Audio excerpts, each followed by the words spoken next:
김경전 서울시 의원이 공천원금 1억 원을 돌려받은 뒤 후원을 통해 다시 돈을 건넸다는 이른바 쪼개기 후원 의혹에 대해 강선우 의원 측은 수상한 돈을 최대한 곤란에 반환했다고 진술한 것으로 YTN 취재 결과 확인됐습니다.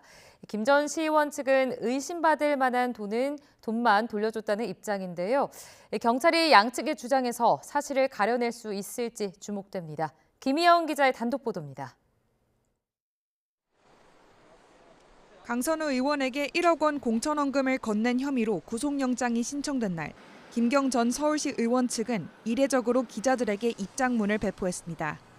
지난 2022년 1월 용산의 한 호텔에서 건넨 1억 원은 같은 해 8월 돌려받았지만 이후 강 의원 측이 후원금 형태로 보내라고 요청했다는 겁니다.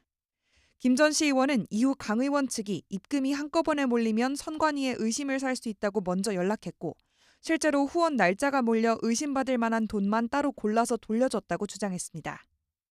이른바 쪼개기 후원 의혹에 대해 경찰 수사에서 진술한 내용인데 강 의원 측은 이를 추궁하는 수사관들에게 정반대의 진술을 내놓은 것으로 YTN 취재 결과 확인됐습니다.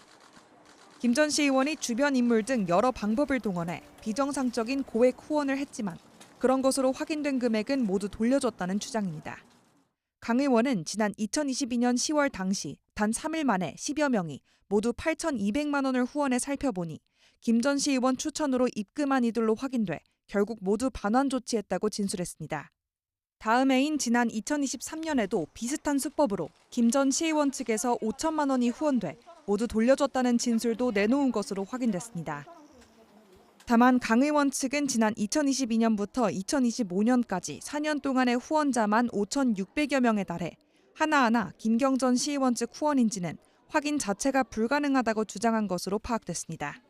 김 전 시의원 측이 주장하는 선택적 반환은 없었다는 주장으로 앞서 김 전 시의원은 의원들을 후원하며 가족회사에서 일하는 아르바이트생 등의 계좌를 이용했다는 의혹이 일기도 했습니다. 이에 대해 김 전 시의원 측은 YTN 취재진에게 강 의원 측이 미리 차명 후원인 줄 알고 있었다는 정황이 있다며 다시 반박했습니다. 1억 원 공천원금이 건네지고 반환된 뒤 다시 돈이 오갔다는 쪼개기 후원 의혹을 두고 양측의 진술이 첨예하게 갈린 상황. 경찰의 영장 신청 이후에는 구속을 막기 위해 이제 서로에 대한 폭로전으로 번지는 모습입니다. YTN 김희영입니다.